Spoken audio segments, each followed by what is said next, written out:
يا أعزائنا المشاهدين، إذا كنتم من محبين الأكشن والعمليات الخاصة فهذا المسلسل لا تخلوه يفوتكم، لأن راح تشوفون عمليات سرية المشاة البحرية الأمريكية أو قوات المارينز بداخل الأراضي العراقية أو أيضا الأراضي الكويتية. أو بهذا المسلسل راح تتنفذ عمليات قتالية صعبة وسرية جدا بحيث يصعب على العقل تصديقها. كل هذا وأكثر راح نشوفها بمسلسل سبيشال أوبس. تبدأ قصة المسلسل وهي بنية اسمها كروز اللي هي تشتغل طباخة بأحد المطاعم، وهي ترجع للمنزل بوقت متأخر، ولما رجعت هي جابت أكل لزوجها وأصدقائه، وزوجها بدأ يصرخ عليها وقال لها أنا طلبت من عندك غير هذا الأكل، فهو عصب عليها وضربها على وجهها، وكروز هنا سكتت وراحت نامت. ولما صار الصبح كروز قامت ولمت غراضها وحضرت أداة على مود تدافع بها عن نفسها، لكن هنا زوجها يستيقظ وهو كالعادة بدأ يصرخ عليها، بس كروز ضربته بقوة وهربت من المنزل، وهو طلع وراها وبقى يلحقها لحد ما هي دخلت لأحد المكاتب. فهنا اجى جندي من مشاة البحرية، او زوجها خاف من هذا الجندي فتركها وراح، والجندي قال لكروز انه انت جيتي للمكان الصحيح. او بالليل كروز راحت تشتغل بالمطعم، فزوجها واصدقائها كانوا ينتظروها بالخارج، لهذا هي بقت تشتغل الوقت طويل. ومدير المطعم لما شافهم هو عرف انه هي خايفة منهم، لهذا هو استدعى الشرطة، فالشرطة اخذوا كروز للملجأ لان هي ما عندها مكان تنام بيه. ومن بعدها كروز التحقت بالقوات البحرية وبدأت تتدرب ويا الجنود، او جابت علامات عالية، وهي كانت تسوي التمارين المخصصة للرجال على مود تكون اقوى. والضابط لما شاف السجل مالتها حافل بالانجازات او شاف التدريبات البدنية اللي هي سوتها انبهر او طلب انه يلتقي بها فورا. ولما اجتي الضابط قال لها انه تدريباتك ابدا مو عادية، واني كل 5 سنوات يلا اشوف جندي بالقوة اللي عندك، لكن انا اريد اعرف انت ليش فكرتي تلتحقين بالقوات البحرية. وكروز قالت له انه انا كنت ملاحقة وخايفة ولقيت نفسي هنا فقررت انه انضم لكم. وبالفعل الضابط وافق انه يجندها. وهسه نشوف العميلة جو اللي هي تشتغل بوكالة المخابرات الامريكية، وهي كانت راجعة للمنزل مالتها بعد مهمة صعبة جدا، فالتقت بزوجها نيل وبناتها الاثنين، لكن بنتها الكبيرة اللي يكون اسمها كيت هي ما فرحت برجعة امها لان علاقتها بها سيئة جدا. اما جو فهي رجعت لعملها وكانت تدور على مخبرة حتى ترسلها لمكان زوجات وبنات القادة على مود تتجسس عليهم وتاخذ معلومات منهم. والضابط عرض عليها انه تخلي كروز تقوم بهاي المهمة، وجو ما اقتنعت الا شافت كروز وهي تقاتل، فمباشرة وافقت عليها. وهنا جو اخذت كروز بالطائرة الخاصة وتوجهت للكويت. وجو قالت لكروز انه الهدف هو القائد اللي يكون اسمه اسمر، وهو احد قادة القوات المسلحة المدعومة بالعراق، وانت لازم تتقربين من بنته على مود تاخذين منها معلومات. وكروز سألت جو قالت لها انا اريد اعرف من اللي راح ينقذني بالعراق اذا انكشف امري. وجو قالت لها ما حد راح ينقذك، وانت اللي لازم تنقذين نفسك، واحنا فقط راح نجي ناخذك بعد ما انت تهربين. وبعدها هم وصلوا للكويت ودخلوا للمقر مالتهم. فهنا جو عرفت كروز على الفريق مالتها، وبثاني يوم جو صحت كروز من النوم وقالت لها جهزي نفسك فورا. فكروز قامت وجهزت نفسها ولبست ملابس عربية، وطلعت هي وجو بالسيارة على مود يروحون للسوق اللي موجودة ببنت القائد اسمر. وجو قالت لها انت راح تتظاهرين على انه انت عربية، لكن انت انولدتي بامريكا، او راح تقولين انه انت عايشة بالكويت ويا عمك.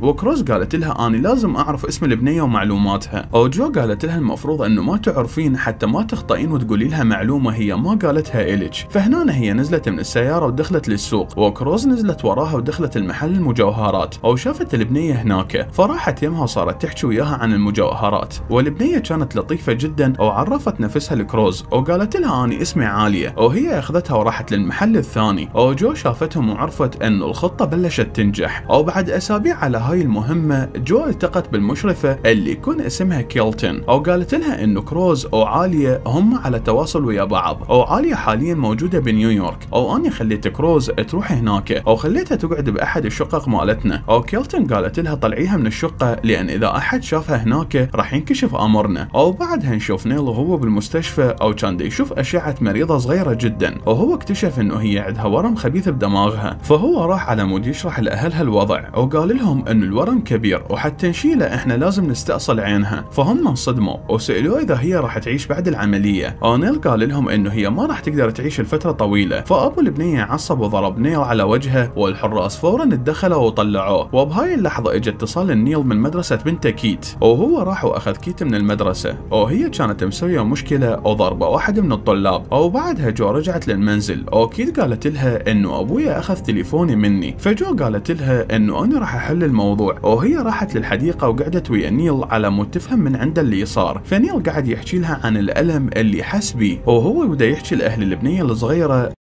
انه بنتهم راح تموت عن قريب. وبعدها جو راحت لغرفة كيت وانطتها التليفون مالتها وقالت لها اذا سويتي مشكلة ثانية فانا راح اكسر تليفونك. وبالليل نشوف كروز وهي بشقتها وكانت تحاول انه تنام، لكن هي ما قدرت فطلعت للخارج وكانت تركض. وفجأة وقفت قدامها سيارة ونزلوا من عندها رجال ملثمين، وهم اخذوا كروز وخلوها بالسيارة وراحوا. ولما صار الصبح كروز صحت ولقت نفسها محبوسة بسفينة. فهنا دخلوا الرجال الملثمين وكروز حاولت انه تقاتلهم، لكن هم سيطروا عليها. فسألوها عن اسمها وكروز رفضت انه تجاوب، فبدأوا يعذبون بيها ويرموها على الارض وخلوها تنزف. فتركوها وراحوا وقفلوا الباب وراهم. وبعدها هم كانوا مغطين وجه كروز. فهنا اجت جو وكشفت الغطاء، وكروز انصدمت لما شافتها. وجو قالت لها هذا كان تدريب المقاومة والهروب، لان بطبيعة عملك انت راح تنكشفين، وانا اريد اعرف اذا تقدرين تهربين من العراق قبل ما يعرفون باللي انت سويتيه. وهنا جو تركت كروز مربوطة او طلعت من الغرفة. فالجندي كودي خلى جو توقع تنازل على مود يكمل التدريب. فهو دخل للغرفة اللي بيها كروز وقعد يستجوبها، وبعدها هو فتح الحبل اللي مربوطة بيه. فهي صارت تضربه، لكن هو سيطر عليها ووقعها بالارض وما خلاها تتحرك ابدا. فاجى امر الكودي انه يتوقف لان التدريب انتهى. وكودي تركها وهو قام، وكروز كانت معصبة فهجمت على كودي، لكن الحراس تدخلوا ووقفوها. وبعدها جو اخذت كروز للمنزل اللي عايشين بيه الجنود، وقالت لها انت راح تبقين هنا. فكروز دخلت للمنزل وقعدت ويا الجنود، وهم سألوها عن اللي تسبب بالاثار اللي موجودة على وجهها. وكروز قالت لهم انه هم سووا لي تدريب النجاة والهروب. وهنا الجندية بوبي عصبت لان هي وبقية الجنود خضعوا لنفس الاختبار من قبل. فهي اخذت كروز وبقية الجنود وراحوا للحانة اللي بيها كودي، وهي ضربتها على وجهها بالزجاجة وقالت له انت ما لك حق تسوي تدريب غير مصرح به. وكودي قال لهم اذا تريدون تتقاتلون بشكل عادل تعالوا واجهوني بمكان ما ترمون الزجاج. وهنا هم هجموا عليه ووقعوه بالارض، وكروز اجت عليه وضربته بنفس الطريقة اللي ضربها بيها. فالجنود تدخلوا وبعدوها عنه لان هي قربت انه تقتله. وفجأة كروز اجاها اتصال من عالية، فهي طلعت للخارج وردت عليها وقالت لها انا سويت حادث بسيط. فعالية قالت لها انه احنا راح نسافر تشيزابيك واني اريد التقي بيك هناك. وبالفعل كروز وافقت. وبثانية كروز كانت بطريقها الموقع عالية، وجو كانت وياها على الاتصال وانطتها المعلومات والكلام اللي لازم تقوله. وبعدها جو كانت قاعدة ويا كيلتن وهي حكت لها عن لقاء كروز وعالية. وكيلتن قالت لها انه يمكن القائد اسمر كشف امرنا، فسوى فخ لكروز على مود يحجزها ويخليها تحكي كل شيء عن وكالتنا. وجو قالت لها اني ما اعتقد انه هو راح يرسل بنته لهيك مهمة. وهنا جو طلعت من المطعم، وفجأة يجي وراها العميل كايل، وهو قال لها اني واقع بورطة ومشكلة واحتاج الفريق مالتك على مود اهرب شخص من السجن. لكن جو رفضت وقالت له انه هم مشغولين، بس كايل اصر، لهذا هي وافقت وقالت له انا راح اعطيك 3 اشخاص من فريقي فقط. وبهاي اللحظة كروز وصلت المنزل عالية، وهسه نعرف انه عالية كانت عازمة صديقاتها وقاعدين يم المسبح. وعالية فرحت لما شافت كروز وانطتها بدلة سباحة، وكروز راحت ولبستها وبينت الاثار اللي بجسمها. وعالية لما شافتهم هي استغربت، فكروز قالت لها هذا بسبب الحادث. لكن عالية ما اقتنعت وقررت انه تستدعي الطبيب على مود تطمن عليها. وبهاي اللحظة جو وصلت المنزل الفريق مالتها وارسلت من عندهم 3 رجال على مود يساعدون كايل بمهمته. وبنفس الوقت هم كانوا يراقبون اجهزة التنصت اللي خلوها لكروز. وبعدها وصل الدكتور وفحص كروز وقال لها واضح انه الاثار ما صارت من السيارة فقط، وانما هي اثار ضرب، واني مجبور انه ابلغ الشرطة على مود احميك من الشخص اللي دا يسبب لك هاي الاثار. وكروز قالت له اني بلغت عنه والشرطة اعتقلوه، واني دا احاول ابدي حياة جديدة او اكون صداقات، وما اريد احد يعرف باللي صار وياي، لهذا ما اريدك تقول لهم شيء. فالدكتور اقتنع بكلامها وطلع قال العالية انه هي بخير وهي مجرد اثار بسيطة من الحادث. وبالليل كروز كانت بغرفتها فبوعت من الشباك او شافت اصدقاء عالية وهم دا يسبحون بالمسبح ويستمتعون. فكروز نزلت على مود تشرب مي، وهنا دخل للمطبخ واحد من اصدقاء عالية اللي يكون اسمه سامي، وهو حاول يتقرب من كروز لكن هي دفعته وضربته بقوة وراحت لغرفتها. وهو راح وراها وبقى يدق بالباب، لكن هنا اجى الحارس وطلب منه انه يروح لغرفته. وبثاني يوم كايل وفريق جو كانوا دا يراقبون الشاحنة اللي راح يتم نقل السجين بيها، ولما الشاحنة تحركت هم تحركوا وراها، وبنص الطريق كايل عطل حركة السيارات وبسببه صارت حوادث بالشارع. فهنا نزل هو وبقية الجنود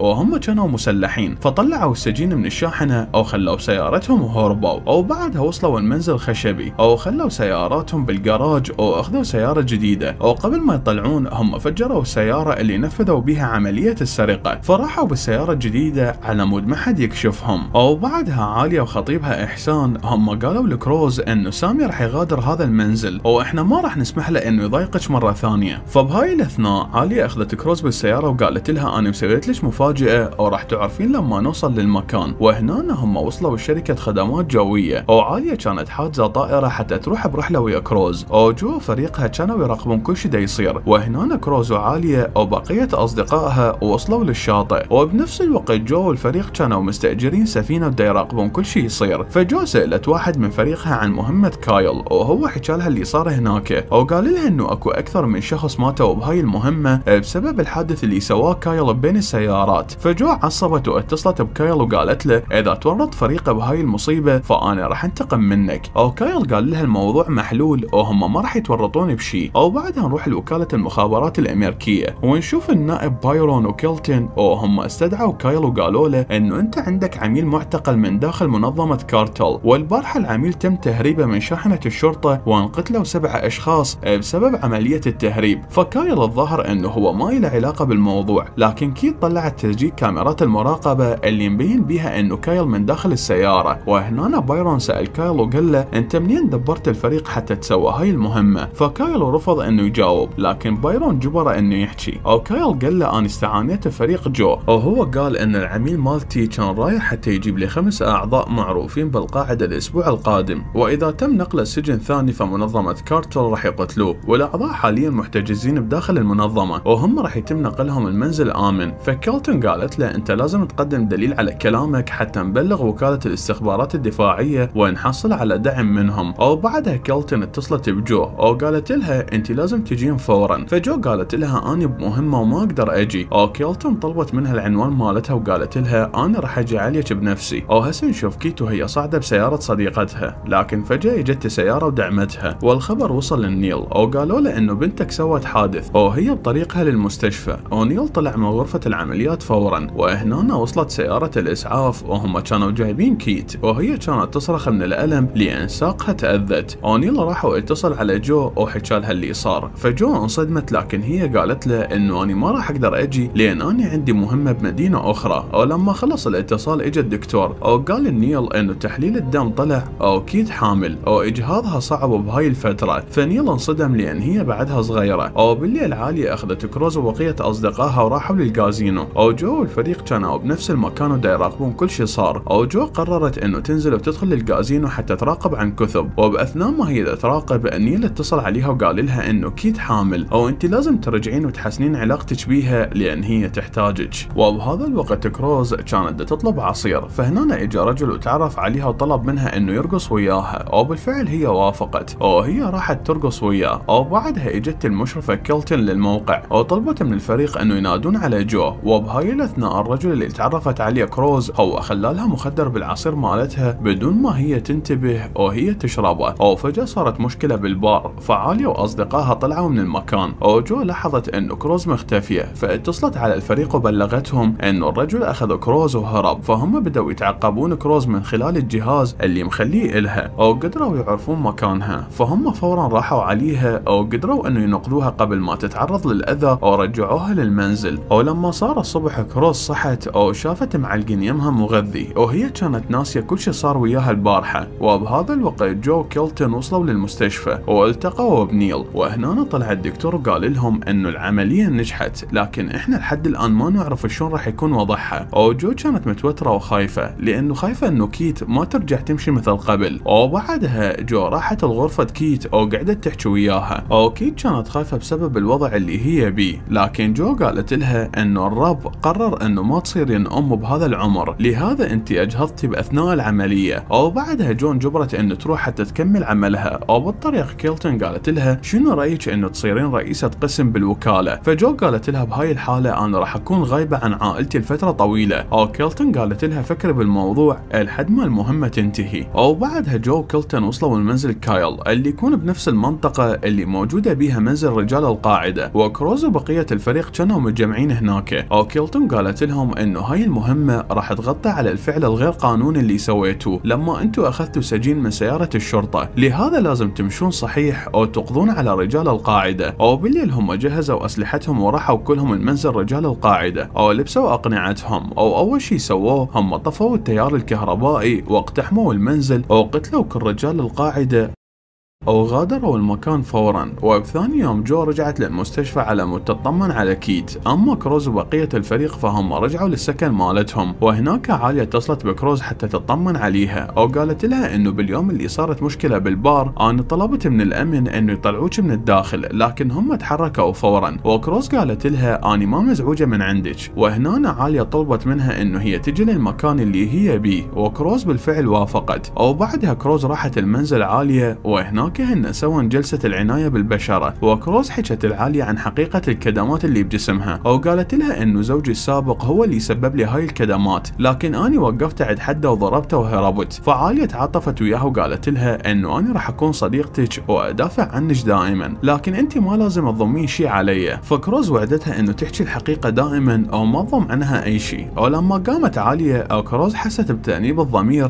بسبب الشيء اللي جاي تسويه. وبعدها فريق جو كانوا بالمنزل وهم سمعوا صوت جاي من الطابق الارضي، فنزلوا بهدوء واكتشفوا انه اكو لصوص بالمنزل. والفريق هنا قدروا انه يسيطرون عليهم وقيدوهم. وبعدها هم اتصلوا بجو وحكى لها عن اللصوص، وهي اتصلت بكايل فورا وقالت له انه اكو لصوص اقتحموا منزل الفريق وانا اريدك تروح تلقنهم درس وتخليهم ما يرجعون مره ثانيه لهذاك المنزل. وكايل وافق وراح البيت الفريق والتقى باللصوص وهم كانوا رابطين عيونهم. فكايل انطاهم فلوس وبدا يهددهم وقال لهم اذا رجعتوا لهنا او حكيتوا شيء لاحد فاحنا راح نقتلكم. وبهذا الوقت كروز كانت تشاهد فيلم هي وعاليه، وعاليه قالت لها انه اني ما احب احسان لكن اني مجبوره اتزوجه لان الرفض غير مسموح بعائلتي، او لما اتزوج راح انجبر اعيش بالرياض وراح تنتهي حياتي هناك. وبثاني يوم كروز صحت من النوم وشافت عاليه فرحانه لان امها اتصلت بيها وقالت لها حفل الزفاف راح يكون بجزيره ميوركا. وبهاي الاثناء جو وكيلتون كانوا يبحثون عن الجزيره لان هم سمعوا كلام عالية من خلال التسجيل. وبعدها عالية اخذت كروز وراحت المركز التسوق وكانت تشتري فساتين لكروز وهي فرحانة. وبالليل كروز التقت بجو بالفندق وقالت لها انه اني ما اقدر اكمل بهاي المهمة وما اقدر استمر انه اني اخدعها. فجو قالت لها اني اعرف انه انت عانيتي هواية وتعرضتي للتجاهل وانت ما عندك عائلة تلجئين الها، وعالية اول شخص يعاملك بحب ولطف لكن انت ما لازم تنخدعين بيها لان هي جاي تستغلك وانت المحاولة الاخيرة للشعور بالحرية بالنسبة إلها. أو بعدها هي راح تنعزل أو راح تروح للرياض أو حياتها راح تنتهي هناك. أو أبوها هو شخص دا يعارض الحكومة الأمريكية ويقتلهم، فإذا قتلناه راح ننقذ هواية ناس وهواية أرواح بريئة. أو هاي المهمة راح تنتهي خلال أسبوع وأنت لازم تكملين لأن إحنا قربنا من الهدف. وكروز وافقت إنه تكمل وهي راحت والتقت بعالية. وبنفس الوقت جو كانت تتجسس على كلامهم لكن كروز طلعت جهاز التسجيل وطفته وقالت العالية انه انا ما اقدر اروح وياك جزيرة ميوركا لان انا ما اريد اشوف ابوك وهو يزوجك بالاجبار وانت ما راح تكونين سعيدة بهذا الزواج. وعالية قالت لها اساسا ابويا ما راح يحضر العرس وهو ما يطلع من الرياض ابدا. فهنا كروز رجعت وشغلت الجهاز وعالية قالت لها انه انت صديقتي الوحيدة واني اريدك تكونين موجودة بعرسي. فكروز وافقت انه تحضر العرس. وبعدها جو اخذت كروز للوكالة ودخلت المكتب كيلتون وهي سألت كروز وقالت لها انت حكيتي الحقيقة العالية؟ فكروز قالت لها انا كنت راح اسوي هذا الشيء لكن تراجعت على اخر لحظة. وبعدها جو رجعت للمنزل واستقبلت بنتها كيت لما رجعت من المستشفى وهي قعدت وياها وقالت لها انه انا راح ابتعد هاي الفترة واني اريدك تسامحيني لانه ما راح اكون موجودة. وكيت عرفت انه المكان اللي راح تروح لامها هو خطير جدا فهي قالت لها اوعديني راح ترجعين. وجو قالت لها انا راح احاول انه ارجع وانه اكون بخير. وجو صعدت لغرفتها وهي كانت تبكي ونيل صعد وراها، فهي قالت له انه هاي اخر مهمة اسويها وراح اترك هذا العمل للابد. وبثاني يوم جو كيلتون وبقية الفريق صعدوا بالطائرة حتى ينفذون مهمتهم، وبالطريق جو شوفت فيديوهات لكروز عن الجرائم اللي تسبب بيها والد عالية حتى تخليها تحقد عليه وما تتراجع عن المهمة. وبعدها هم وصلوا للمكان اللي لازم ينقسمون بيه، فجو لبست لكروز اكسسوارات بها اجهزة تتبع، وقالت لها لما ضغطين على هذا الاسوار احنا راح نجيك فورا. وكروز هنا نزلت من الطائرة هي وكايل، فهم صعدوا بطائرة ثانية او كانوا يتظاهرون انهم ما يعرفون بعض. وبهذا الوقت الوزير ادوين استدعى بايرون للبيت الابيض وقال له انه لازم تأجل هاي المهمة لان القائد اسمر هو دا يبيع النفط لروسيا وللصين، واذا قتلناه فاحنا راح نفتح على نفسنا مشاكل هوايه. اما هسه فننتقل للطائره اللي هي هبطت، وكروز نزلت منها وصعدت ويا السائق اللي عاليه رسلته. وبنفس الوقت جو كيلتون وبقيه الفريق وصلوا لاسبانيا، وهم راحوا للبحر حتى يوصلون لجزيره ميوركا. وهناك بايرون اتصل على كيلتون وقال لها انه البيت الابيض يريدون ننسحب لان هم خايفين من رده فعل روسيا. وكيلتون قالت له انه احنا قربنا من هدفنا، فحاول انه تقنعهم لان احنا صار لنا 22 سنة نحاول انه نتخلص من القائد اسمر. وبعدها كروز وصلت للمنزل اللي موجودة بيه عالية، وهناك الحراس بدأوا يفتشوها. وبهاي الاثناء بايرون كان دا يراقب كل شيء هو والوزير بعد ما قنعه انه يكملون المهمة. فعالية دخلت للمنزل واحسان اجى واخذها بالمكتب حتى يحكي وياها، وقال لها البارحة عالية غادرت الفندق وراك وهي كانت دا تبكي وانا اريد اعرف شنو سبب بكائها. وكروز قالت له انه عالية تحبك لكن هي خايفة من التغيير اللي راح يصير بحياتها، لهذا هي كانت تبكي. واحسان قال لها انت تكذبين، وهو ضربها على وجهها لان هو مفكر انه هي جاي تحرض عالية عليه، او قال لها انه هي باكر راح تصير زوجتي وما راح يكون إلش مكان بحياتنا، واذا حكيتي لها شيء عن الكلام اللي قلته إلش فاني راح اقتلك وارميش بالبحر. وكروز قالت له انت تحمي نفسك بزيادة الحراس، لكن اذا حاولت تأذيني فاني راح امسح بيك الارض. وبعدها هي راحت والتقت بعالية. وبهذا الوقت سفينة جو قربت من القصر اللي موجودة بيه عالية، وكروز كانت واقفة هي وعالية بالبلكونة، وعالية كانت تشرح لها عن الحفلة اللي راح يسووها. وكروز سألتها وقالت لها ابوك راح يحضر؟ فعالية قالت لها هو راح يحضر وانت راح تلتقين بيه على الافطار. وكروز قالت لها انت قلتي انه هو راح ينقتل اذا حضر. فعالية ردت عليها وقالت انه كل مكان بالعالم يشكل خطر عليه وهم يقولون عنه لص، لكن هو فقط يبيع النفط. وبعدها كيلتون كانت تراقب القصر عن طريق القمر الصناعي، فهي شافت اسمر موجود بالقصر. وبنفس الوقت بايرون كان دا يشاهد من البيت الابيض، والاعضاء لما شافوا اسمر هم طلبوا من بايرون انه يسحب كروز من القصر ويلغي المهمه، لكن بايرون اتصل بكيلتون وقال لها انه الوزير يتساءل اذا اكو طريقه نطلع بيها كروز. فكيلتون عصبت وقالت شلون نطلعها من بين كل هاي الحراس. وبالليل احسان كان دا يبحث عن كروز حتى يعرف اصلها، وبالاخر قدر انه يوصل لصورها او شافها وهي لابسه الزي الخاص بجنود مشاة البحريه. وبهذا الوقت كروز راحت للمطبخ على مود تجيب الماء، وهنا اجى اسمر للمطبخ والتقى بيها. وباثناء ما هو دا يحكي وياها احسان اجى وهو كان دا يصرخ على كروز، لكن قبل ما يقرب عليها هي استخدمت مهاراتها وقتلته بالسكين. اما اسمر فهو حاول انه يضربها لكن هي كانت سريعه جدا وقتلت اسمر بالسكين وطلعت من المطبخ. وهي انطت اشاره للفريق وهم كانوا مجهزين نفسهم فنزلوا للبحر فورا. وبهاي الاثناء عاليه اجت للمطبخ وشافت ابوها ميت فبدت تصرخ. اما كروز فهي كانت تركض والامن كانوا يركضون وراها ويرمون عليها بالسلاح، لكن هم ما قدروا يصيبوها وهي بقت تركض لحد ما وقعت واختبأت ورا التمثال. وهم كانوا يعرفون مكانها فقربوا منها، لكن باخر لحظه وصلت جو فريقها وهم قتلوا الحراس وطلعوا كروز من المكان وبسرعه هربوا للقارب. وهناك كيلتون سألت كروز اذا هي تمكنت من قتل اسمر، فكروز جاوبتها وقالت لها نعم انت قتلتي. وكيلتون نقلت الخبر لبايرون وهو بلغ البيت الابيض، والنائبه قالت له انه فعلتك هاي انت دمرت علاقتنا ويا الشرق الاوسط. وبعدها جو اخذت كروز للخارج، وكروز كانت معصبه وضربت جو على وجهها وقالت لها انت خليتيني اقتل رجل مسن. فجو دفعتها وقالت لها انت قتلتي واحد من اسوأ الشخصيات وانت انقذتي الاف الارواح. وكروز قالت لها كل اللي سويته هو انه انا غيرت اسعار النفط وانا راح استقيل لان ما اقدر اكون كاذبه او قاتله مثلك. وبعد ما خلصت المهمه كل واحد من الفريق رجع ورجع للمنزل مالته. وبالاخير كروز استقالت من عملها، وهي قررت انه الفلوس اللي حصلتها من هاي الفترة اللي قضتها بمشاة البحرية انه تبني لها مستقبل على مود تعيش لوحدها. وبالفعل هذا اللي صار، وهي قدرت انه تعيش براحة تامة بعد ما خلصت عملية صعبة. ولهنا تكون نهاية المسلسل. مشاهد أسطورية، تلخيصات سينمائية، رواية عالمية وحكاية خيالية. مستر أفلام، معكم مستر أفلام، مستر أفلام، معكم مستر أفلام.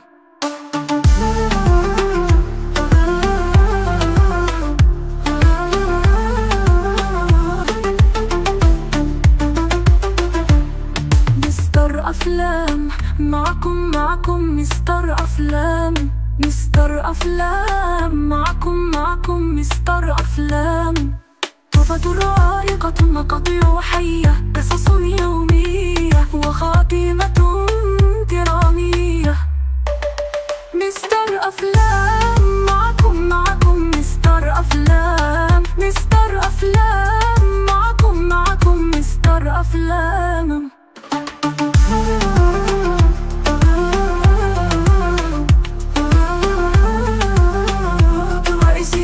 هيا لنبدأ الرحلة.